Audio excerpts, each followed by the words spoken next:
Liked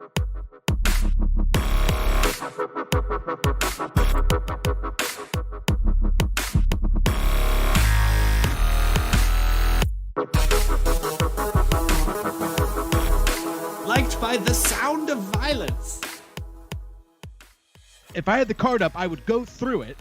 Somebody go through the fight card when it's your turn and tell me how it's not a good card. All right. All right. We will.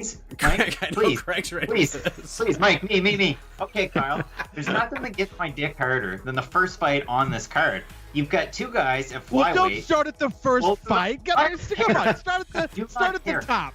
Paulian Paiva is a ranked UFC flyweight, and he's 0-2 in the UFC. I don't care if his fight with Kai Kara France was close. He's 0-2 in the UFC. And then you've got Mark De La Rosa, who, oh, by the way, he's lost his last two fights. There's nothing that gets me out of bed in the morning more than two flyweights that are 0-2 in their respective last two fights, kicking off a card in Rio Rancho, New Mexico. Start at the top, you cheat. You know exactly what to get. Just go to the main card, right. punk. All right. You've got a guy without a nickname fighting a guy whose former nickname was Beastin 25-8. Great fight. Really excited about that. You've got a guy that believes in the power of thunderstorms and crystals fighting a guy who does moonsaults off the cage. This fight card is like a cracked out dream of a card. That it's sounded so weird. incredible.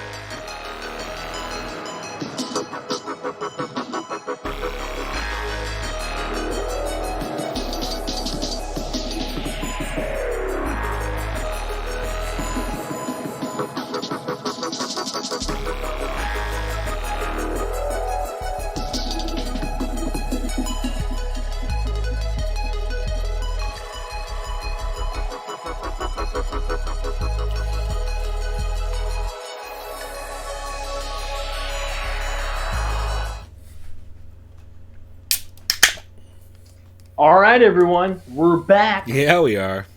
We are back to preview. Actually, I was gonna say, what's the name of this card? UFC Rancho Rio. Yeah, you are also known as UFC on ESPN Plus 25. Anderson versus Blachowicz II. Yep. If you forgot that they fought the first time, it's because you forgot. Anyways, we're going to go ahead and start right away because I am kind of strapped for time. The first fight of the, should I say evening? I imagine this is in the evening, right? Yeah, sure.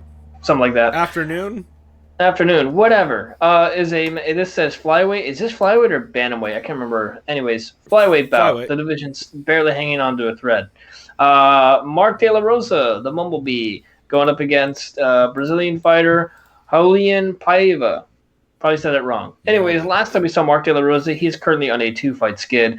His last fight being a unanimous decision loss to Kai Kara France, who fights out of City Kickboxing, last August 31st. Julian Paiva, last time we saw him, he lost to Rogerio Bontorin, doctor stoppage cut at the end of the first round last August 10th. Paiva also has a loss to Kai Kara France. I know in Mark De La Rosa we have a jiu-jitsu savant going against Paiva. Is Paiva like a kickboxer? I do not believe so. Yeah. Well, I wish I did more research on this card, but from what I remember of Paiva, he had a competitive fight with Kai Kara France. I mean, he's from what I remember, he's pretty well rounded, but I can't remember off the top of my head much about it. I'm just going to go out on a limb, and I'm just going to say Paiva is going to get that home field advantage and win a close decision against Mark De La Rosa. Yeah, that's kind of how I'm leaning on it, too. Paiva... Oh, right. Paiva's training with Team Alpha Male. Okay. Yeah, I'm leaning Paiva just because he had the much more competitive fight with Kai Kara France. Also, I think if this fight ends up on the ground, 50-50, I mean, it's probably a decent chance that Mark De La Rosa is on bottom. And I don't have faith in him to be able to catch Paiva with anything, considering Paiva hasn't been subbed since 2015. So I'm going to go Paiva via decision, but I don't know. I'm as Craig Allen said on the intro before this, not a lot to care about this fight necessarily at this time. Nope. The odds for those who give a shit We have Paiva is a minus 256 favorite to a plus 205 of Mark De La Rosa. Yeah. Take that as you will. You have a decision on that? Yeah, I got decision 100%. Home field advantage decision. Next fight we have up is interesting Home field fight. advantage. Isn't this in Rio? Rio Rancho, New Mexico. Oh, really? I thought it was in Brazil, dude. No, Rio Rancho, New Hey Mexico. guys, It's shows how much I actually even researched into this card. Yeah. You know what I think it is? I think it's because I was thinking of the Kevin Lee and Oliveira, which is definitely in Brazil. That one. So sure. excuse my ignorance here. He's not in Rio de Janeiro, New Mexico. He's in Rio Rancho, New Mexico. That's right. Also, I'm not sure if Rio de Janeiro, New Mexico is a place. It probably isn't. It actually most definitely isn't. Yeah, 100%. Yeah. Oh my god. Anyway, this next fight is, it's fine. It's actually a good fight, but man, fucking Macy Chasson versus goddamn Nico Montano would have been so fun. Oh yeah. Yeah, I don't know much about Shanna Young. Yeah, Shanna Young's done well in Invicta recently. Okay. I know Macy Chasson hits really fucking hard because she's like a featherweight also. Yep. So I got her by knockout. Why not? Yeah. I don't know. I can see it. So Shanna Young's been doing pretty well in Invicta. She was in the Phoenix Rising series. She won the first fight and then lost to Miranda Maverick, which Miranda Maverick looked fucking incredible in that series. I think she won that, didn't she? Yeah, she won that series over. Yeah, she got the finish over Deanna Bennett in the rematch. She did really well. So losing to Miranda Maverick in that is no shame in that. And then she has that win over Suotama in the Invicta. What was it, 38? It looks like. She's looked good. I'm very high on Macy Chasson. That being said, Fortis MMA did go 0-3 last week, which is interesting. I don't put much stock into it because a lot of those fights were wild as shit. Shouts to Chaos Williams. Literally, there was a lot of chaos. So, yeah, I mean, I gotta take Macy Chasson in this. I think she probably has the advantage in the clinch. I think she might have the advantage if they get into scrambles. And I just like Macy for her size difference against just about goddamn everybody in that division. I mean, yeah. So, yeah, I'm going to take Macy. I'm probably, yeah. I don't know. I might take her via RNC. I think I'm going to take her via RNC. Okay. Probably in the second. These odds are interesting, though. I'm sure. Shannon Young's been looking really good. Shanimal. Yeah, so the average on here looks like it's Chasson's a minus 909 to a plus 586. Whoa! What the fuck? That's why I said they're interesting. I mean, I get it, and I do definitely think Chasson's going to win, but Jesus, those are wide. Yeah. This next fight's interesting. We got a men's featherweight? I thought this guy fights a bantamweight. I guess I'm wrong. Casey Kenny, American fighter, going up against Georgian fighter Merab Devashvili. That's a bantamweight fight, isn't it? Yeah, it's bantamweight. It's because it has Casey Kenny. It says at featherweight, but I'm pretty sure it's bantamweight. Last time we saw Casey Kenny, he's on a nice little win streak. He won a unanimous decision versus Manny Bermudez last August 17th. And Merab Devashvili, last time we saw him, he won a decision, impressive victory over Brad Katona last May. That's right. Brad Katona just got cut. Casey Kenny. He's looked good. I know Merab Devashvili fights out of Serra Longo. Fucking Merab! Yeah. I don't really know how to go this way. I think I'm going to lean Casey Kenny via decision. I know he's just a durable guy. So is Merab. Yeah. Kenny's he's well-rounded. Last time I remember seeing him fight. I don't think he's going to wow anyone with, stand-up or jiu-jitsu in particular, but he's just a well-rounded fighter. Well, he's just great in scrambles. Like that fight he had against Ray Borg, where he was just able to keep scrambling against Ray Borg and keep winning position. It was super impressive. And then Manny Bermuda, same thing. Yeah. Yeah, I think I'm going to go with Kenny in decision. Yeah. Man, I've been going back and forth on this one because I'm really high on Merab. I think a lot of this is going to come down to whether or not Casey Kenny can keep a pace with Merab. But he did real well against Ray Borg, but Ray Borg is going to flag a lot harder than Merab will. Because Merab's known for just being a cardio fucking machine. And just for pushing. Man, this is a hard fight to pick. Boy, I think I'm going to take Merab. Okay. I don't think it's smart. I think he's definitely going to drop the first round. I think Casey Kenny... The odds are in your favor. I'll tell you Really? that.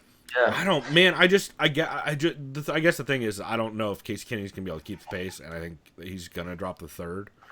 And it's just a matter of when does Merab turn that tide. Because I think Casey Kenny probably hits harder and is going to be more explosive early. But yeah, I'm going to take Merab via decision. Just make it ugly. I'll see the odds here. I'm just going to go with like an average on here. I'd probably say they're all over the place, but if I were to just use my limited math skills, the odds are Merab's a minus 180 to a plus 155 of Kenny. Wow. That's wider than I would have thought. You said you had Kenny? Yeah, it'll be a decision. That's what I thought. Holy shit, yeah, I need to speed up. Okay, next up we have a men's light heavyweight bout. Well, I shouldn't even have to say men's light heavyweight, but you know what I mean. Light heavyweight bout between Brown Bear Devin Clark, or Devin Brown Bear Clark, can't remember, versus the Tarantula Daquan Townsend. Last time we saw Devin Clark, he got guillotine choked at the middle of the second round to Ryan Spann last October. Daquan Townsend, his opponent, last time we saw him, he lost in a decision to Bavon Lewis. Oh, just a couple weeks ago. Man, so Tapology, so just for clarification, Tapology and Wikipedia have opposite for where they, so either Devin Clark, Daquan Townsend got moved to the main card, or Bontarin versus Ray Borg got moved to the main card. I'm not sure which. Okay. But just as a heads up for everybody listening, if we're in the wrong order, it's because there's no goddamn consensus anywhere on the fucking internet about the order of these cards anymore. Anyway, keep going. Yeah, I don't really know how to score this. I don't really kind of want to go with the fighter who just fought like 3.5 weeks ago. Yeah. Which is why I think I'm leaning Devin Clark. I think that's not a bad pick. And I am going to go decision. I also think that's not a bad pick. Yeah, I'm going to go the same way. Yeah. Let's see. I don't know that Daquan Townsend can hang for 3 rounds. Yeah. The odds for those who care. Dude, I'm trying to figure out how the fuck do you zoom in here on the browser on Mac. I'm about to figure out this text is tiny as shit. I can still read though. Let's just go. Devin Clark is a minus 400, a plus 300 over Townsend. Take that as you will. This next fight, I have an idea who's going to win already, but let me introduce them. We got American fighter Command Scott Plus. Holtzman. I was doing Command Plus. Well, it wasn't working, so I must be doing something wrong. You fucking suck at this, dog. Yeah. Evidently, see, Command Plus. Oh, there it goes. It's because I didn't click on the bar. I think it's because I didn't click on a certain part of the page. I was clicking the outside lines, so there we go. Yeah, I was like, I know it's Command Plus. Well, you just didn't click. There we go. That's right. Chris turned over the dark side, y'all. Yeah, I'm a corporate shill. That's right. Um, Pretty soon he's going to start buying fucking I'm definitely not watches and wearing fucking bags. No, I'll never get a fucking Apple Watch. Jesus, I don't want to look like I'm a fucking boomer. Shouts out to my dad. Yeah, and I'm not going to get AirPods. I'm good. Anyway, Scott Hot Sauce Holtzman is going up against fellow American fighter Jim A10 Miller. Actually, you know what? Do you want to do Bontrain versus Ray Borg also right now, since I don't know where those are going to be? Yeah, let's just do Ray Borg versus Bonturn first. I got Bontrain because Ray Borg blew weight, and I don't know what the fuck is happening with Ray Borg anymore. There we go. I got Bontrain as well. The odds on that. I just want to get that out of the way. Yeah.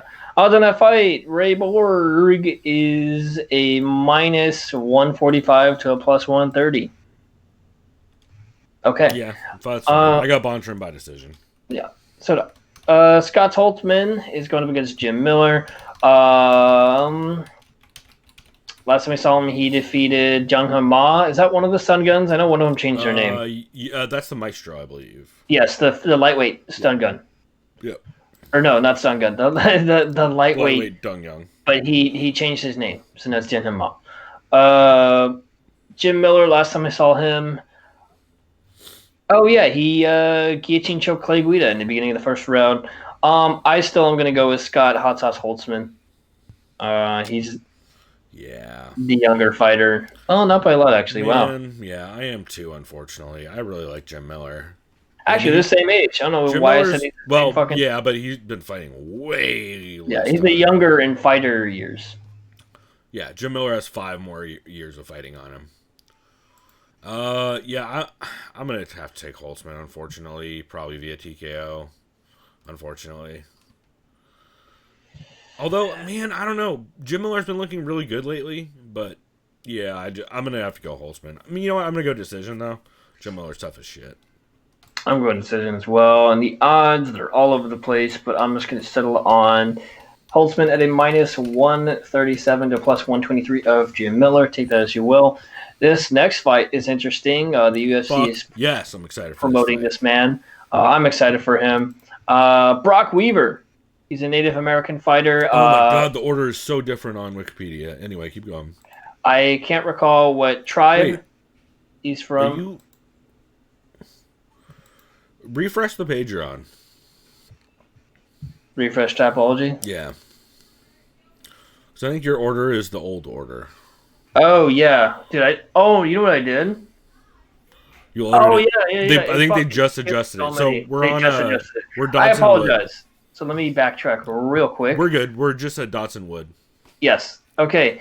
John Dodson and Nathaniel Wood. Spoiler alert, I got Nathaniel Wood because this dude is a rising prospect. And John Dodson is a shell of himself. And he's really annoying to watch fight nowadays. So go Nathaniel Wood. I know I'm not supposed to have any bias in this, but I don't care. Yeah. The thing is, John Dodson nowadays, he's getting to that point in his career where he's starting to be hesitant about throwing. And for his style, where it was so dependent on hand speed and explosions that if you're not exploding... At this point, he just needs to just throw fucking grenades. Yeah, but like he doesn't have the cardio to do that anymore. Yeah, well, he just needs to go for broke. Go just knock him out in the first round or try. I got Nathaniel Wood via TKO. TKO? I'm just going to agree with you because I don't have any TKO. I think decision might actually be the right call. No, you have Chasson by KO, right? Oh, yeah, that's right. Actually, I do. I got Wood by TKO in the second. I just have a feeling that Nathaniel Wood's going to really put it on John Dodson with a pace that I don't know that he can hang with. I think you probably... The thing is, I don't know how much he's going to engage in the grappling. I think that's going to have a big factor in this, but yeah, I'm going Nathaniel Wood to just put a pace on John Dodson where he's not returning enough to hang. Yeah. Sorry, I just had a bunch of noise in the background real quick. Kind of missed like the last quarter of that. Sorry. The fuck. Anyways, next up we have... you had Wood by... I'm going with TKO. Are you? Okay. Yeah. You got a round on that? That's called round 2. Yeah. And the odds, I guess I got to say those, right? You know what? Now that I think about it, I don't think John Dodson's ever been stopped by strikes, has he? No, I don't think he's ever been knocked out. Yeah. That will this probably be decision. Be telling if it was. Yeah, it'll probably be decision. Nathaniel Woods a minus 153 to a plus 122. That seems not wide enough. Yeah. That seems like good parlay fodder. Next fight, we have a men's welterweight bout between Dirty Bird Tim Means and Daniel Rodriguez. Tim Means, last time we saw him, he guillotine choked out Thiago Alves last December. Daniel Rodriguez, last time we saw this dude, he... Contender Series last year, I guess. Yeah. And he was in Smash Global 9. So this is his official good. UFC debut. Also had some Combate fights, a Bellator fight. Ooh, there's a good regional amateur fucking... Oh, my God. He fought for Spar Star, which is a really good name. But my real favorite is Fist Series. That sounds like not a promotion for an MMA company. But it definitely sounds like a company in Florida. Yeah, that checks out. Archangel Worldwide. That reminds me, for anyone who's seen Step Brothers, there needs to be a fight promotion called Prestige Worldwide, because why not? Archangel Worldwide's pretty good, too. I didn't see that. Yeah, I mean, we both have Tim Means in this, right? Yeah. I probably have him by... I got him by knee to the solar plexus, TKO, round 2. I was going to say round 2 TKO also. TKO. Okay, odds. Means a minus 350 to a plus 260. Yep. Take that as you will. Shouts out to G6 flying over your house. This next fight we have is Jack Slack's favorite fight of the card. I think this is just about everybody's favorite fight of the card. Yeah, Yancy the Kid Medeiros going against Lando Groovy Venata. Last time we saw Yancy Medeiros, he lost to Gregor Gillespie, like a year ago. Oh, wow. Via ground and pound at the very, very, very, very end of the second round. Lando Venata, last time we saw this dude, he lost the unanimous decision to Mark Diakiese last September. This is going to be good. I don't really know who to go with in this. I think this fight is going decision, though. Both these guys are scrappy as fuck. Yeah, it's going to be a banger, dude. They're going to throw fucking heaters. That's at lightweight, right? Medeiros is back at lightweight? Because he was kind of flip-flopping between welterweight and lightweight. I believe so. Yeah, I don't... I think I'm going to go Medeiros via decision. I think he's just better in the clinch. He's going to have the underhooks against Venata, against the cage. Venata, I feel like, is more of a kickboxer, kind of stays on the outside and just does a lot of spinning shit. I think Medeiros is going to use his wrestling skills and grappling to kind of negate that, or just can keep the distance close. I think that's pretty good read. That's just my gut pick. Yeah, I think that's a good read, and I definitely think Medeiros is going to have the volume advantage in this fight. So yeah, I got that. So Decision? I got Medeiros via decision. Me too. Let me go to the odds real quick. Yancey is a minus 105 to a minus 125. Yeah, it's really close. Like, it really is just how... Do you think Yancey's going to get caught with something?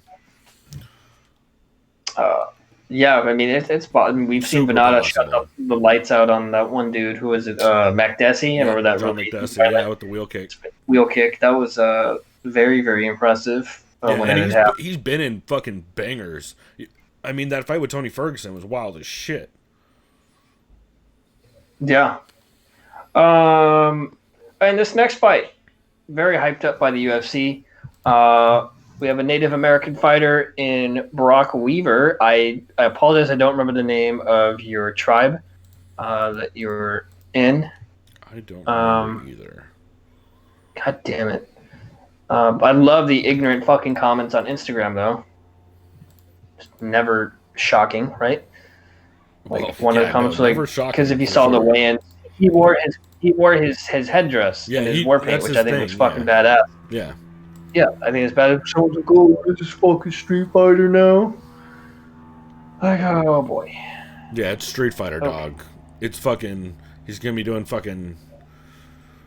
quesadilla slams or whatever the fuck that dude's And then I remember some guy was talking about, like, bomb? What the fuck is the name of that? Can't remember. I remember some guy... Street Fighter 4. Some guy was like, let's go Vargas, the Mexicans are the real natives, were the Aztecs and shit. I'm like, dude, Jesus. I'm not going to give you a lesson. This is why I stay off of Reddit, because Reddit gets rough. Oh, fuck. It's like, dude, I'll let you idiots talk about that. Yeah. Anyways, Brock Weaver, I think it's great for the UFC. You have a Native American fighter. I know I'm sure there's more Native American fighters. I know Nico Montaño is a Native American fighter as well. Yep. It's good for the sport. It's good for sports in general. For sure. Anyways, Brock Weaver, it was very impressive on Dana White's Contender Series. Very, very, if I remember, high cardio, high output, grappler, striker. Dude seems really well-rounded. He's a welterweight, 6 feet tall. He's only like 6 months younger than me. Okay, yeah, he's 28. Yeah, so like really good at pushing a pace, like winning grappling exchanges. His opponent is Rodrigo Vargas out of Mexico. He had his UFC debut last August, in which he lost in a decision to Alex da Silva.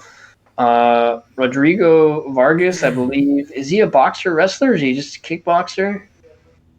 I mean, he's a Mexican fighter, so he's got to have boxing. Yep. Fights out of Mexico City, Mexico.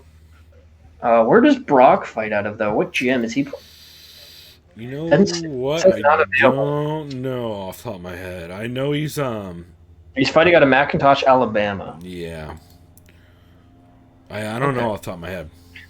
Or is this a lightweight bout, actually? Because this is the last weigh-in. Brock weighed in at 156. So this must be a lightweight, because his opponent is a lightweight. Okay, this is a lightweight bout. Like lightweight. Okay.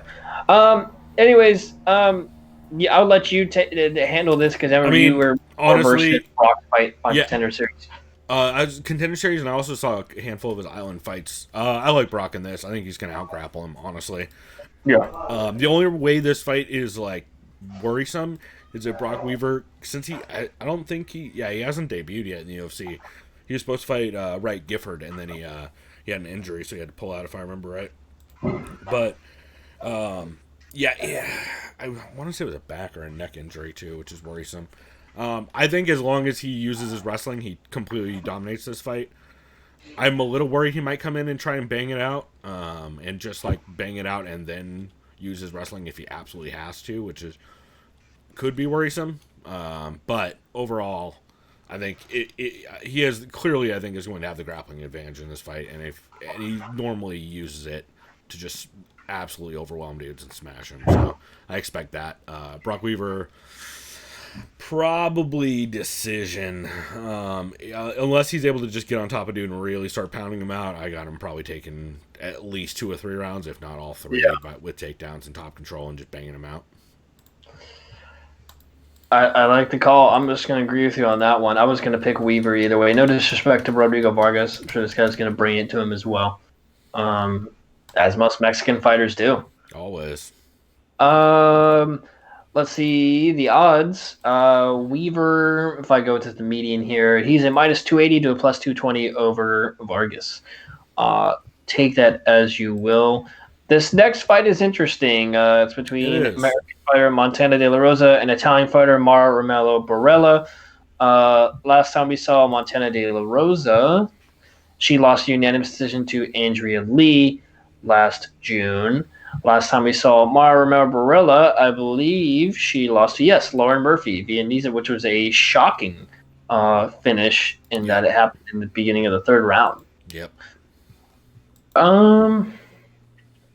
I mean, this comes down to, does Mara Romero Barella get subbed or not? Yeah. I'm kind of leaning towards De La Rosa. Barella's pretty decent in the stand-up. Yeah, this will be it's not a half bad fight. No, it's an interesting fight, especially since they're both grapple heavy. You know Mara Romero Barella is going to end up on top. It's just a matter of Barella's probably physically stronger. So she's going to get caught in the triangle and armbar. Armbar specifically, I think, is going to be. I mean, because fucking Montana De La Rosa has made a career off of armbars. And it'll be interesting to see kind of how that goes, because I think she absolutely has to catch something. This is probably the best actually, okay. I'm 100% taking Mara Romero Barella. If you look at the losses for Montana De La Rosa recently, it's the good grapplers are the ones she's losing to. Oh, yeah. Andrea Lee, very solid grappling. Nico Montano, very solid grappling. I can't disagree with that. Calvillo, Dern. It's kind of more of like a Hail Mary to kind of say, oh, well, De La Rosa will win if she has to catch back. Her back, yeah. Yeah, I got Barella as well, too. I think I'm going to go ground and pound. Really? What Actually, round? no. I'm just gonna go decision. Yeah. I think she'll just get like top control and just kind of. That's how I'm going. Yeah. Although Montana De La Rosa is really good at catching arm bars, so She is. she fucks up. The odds on this fight, kind of what I guess I'd expect. De La Rosa is a -175 to a +145 over Barella. Yeah. This next fight is interesting for all the. She's a favorite? Yeah, I know. Wow. Okay. Yeah. This next fight is interesting for all the wrong reasons. If you're a purist fight fan, but if you're fucking crazy. Yeah, and if you like crazy weird shit, like if you're getting your crystals ready for Saturday, what you should do is mute this fight and just cue up "Duel of the Fates" by John Williams from Star Wars Episode 1. Please do it, because remember Diego Sanchez is a Jedi, which brings us to Diego, not Nightmare Sanchez, Uncle Diego Jedi Sanchez is fighting Michelle Backflip Bajeda. I would argue you could also put on any of the Jim Morrison songs that sound like they take place in a carnival. I feel like that also is pretty appropriate for this fight. Any of like the really synth-heavy Jim Morrison ones where he sounds like he's drunk in a carnival. Yeah. Or like "Show Me the Way to the Next Whiskey Bar." I feel like would be appropriate for this one. I think we said "Yakety Sax" earlier would be appropriate. Or the Benny Hill. Yeah. Fucking. Yeah.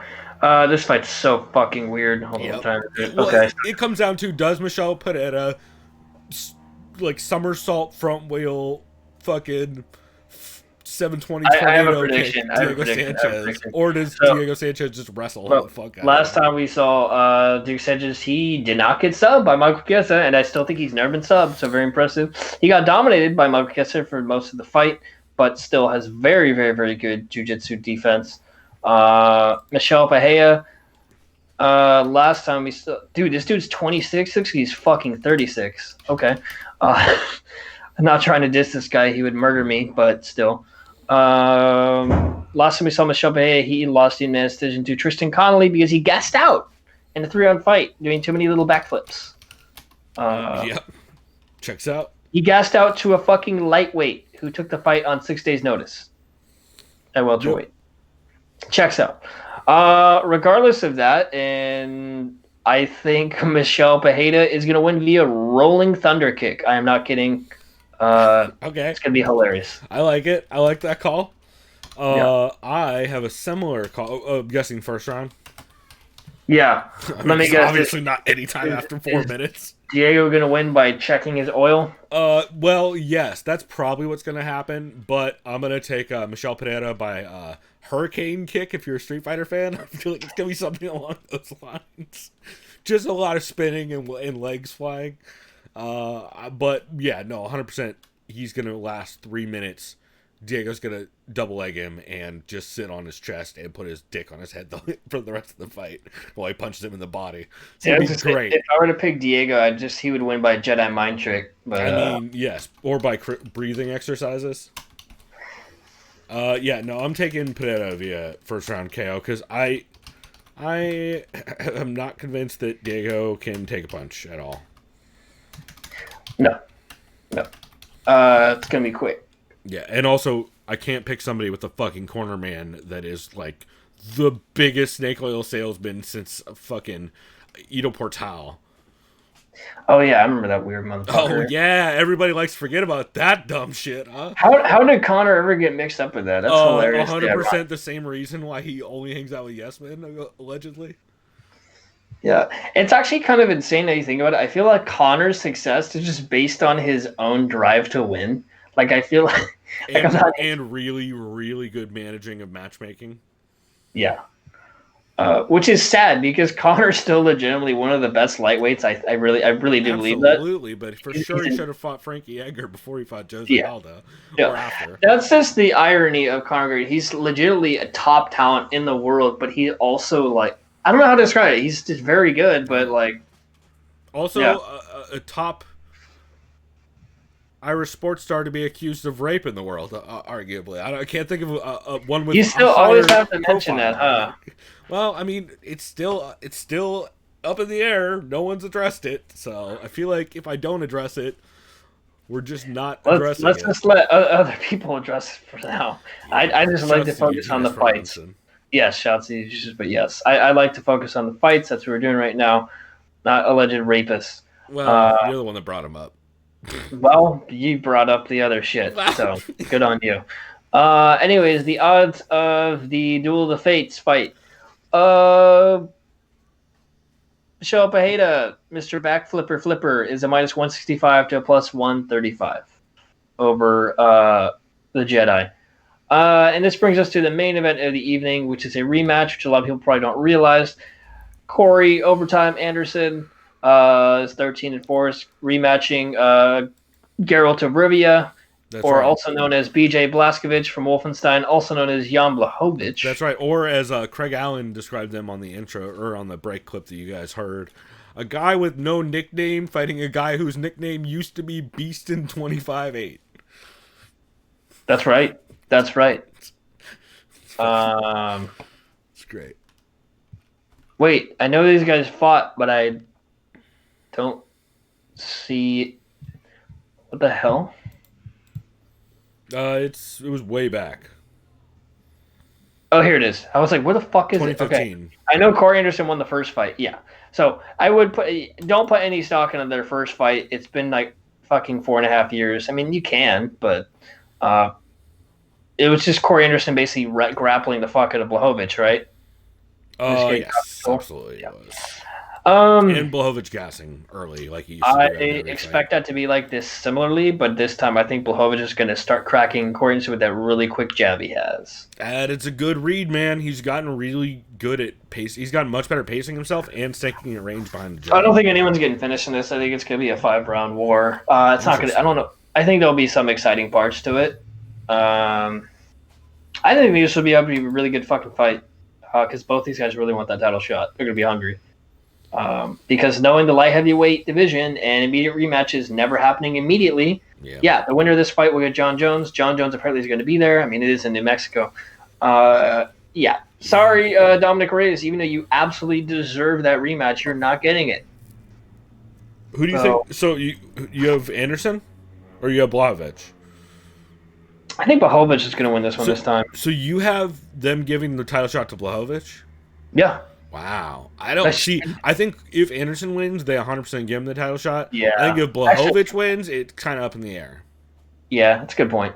But I think I'm just going on just the history of light heavyweight and just kind of how shallow it is still. 100%. And you know John Jones doesn't like immediate rematches. He likes to make you wait 3 years to where you're slower. And no disrespect to Blachowicz or Anderson, I don't think they really bring any real threat to Jones. Right. I mean, I don't know at this point with Jones. I don't know where he's at. So yeah. Either way, if it goes to decision, Jones is always going to have that very real possibility of just winning, regardless. Yeah. I have. You got Jan? Yeah. Via decision or via decision? Man, so I've been going back and forth on this all week. I think I have to take Anderson. My brain says Anderson via WrestleFuck, but yeah, because Blachowicz made it 5 rounds against Jacare and looked really good, but also it's late career Jacare, who has not been looking good when trying to implement his grappling. Yeah, and especially up a weight class. Blachowicz does have. He's really rounding out his game. His cardio's gotten much better. I just think against a dude like Corey Anderson, it's tough, man. It's tough. That's a tough fucking matchup, just as it is. I think if Corey Anderson gets over aggressive and starts really eating shots while he's trying to close distance, could get super interesting. But I do think Corey Anderson. I think it was the heavy hands guys who pointed, or maybe it was the Vivisection who pointed out that Corey Anderson is very good at getting shots at open space, whereas a lot of Jan's really good takedown defense has been up against cage. And so if Corey is able to work takedowns like in the middle of the mat rather than up against the fence, I think it could be a big factor in actually getting those takedowns. And that Corey can do a bit of both, but he does like to shoot from range behind combos. So I'm going to go Corey Anderson, probably TKO. like third or fourth. I'll go like third. Because if Corey Anderson gets on top, dude throws nasty ground and pound. Yeah. And I think he will eventually. And I just don't have faith in Jan to be able to keep up with Corey Anderson's pace enough and shut down enough of his just forward aggression to be able to hang in there. Yeah, I really should pick Anderson, but I'm just gonna be I like your pick. I'm gonna be like Chael Sonnen and pretend I'm a genius if the person wins in an upset. Right. Well, to be fair, I'm not mad at it at all. Like, I've been going back and forth, and if Jan can stick behind a jab and Corey has trouble closing the distance, that makes for a long fucking night for Corey Anderson. Yeah. So the odds, kind of what I expect. They're all over the place here, but try to average it out. I'm gonna call it a minus 240 to a plus 185 in favor of Anderson. Sounds about right. Yeah.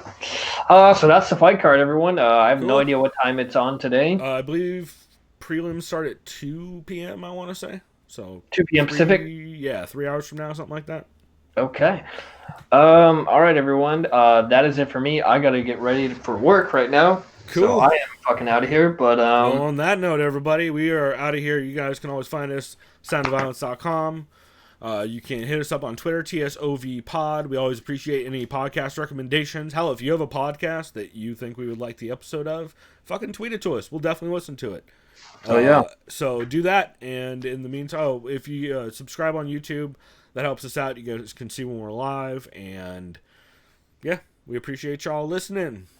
So, Chris, you got anything else? Not at the moment. Well, until next time, everybody, go do something decadent. We out. Late.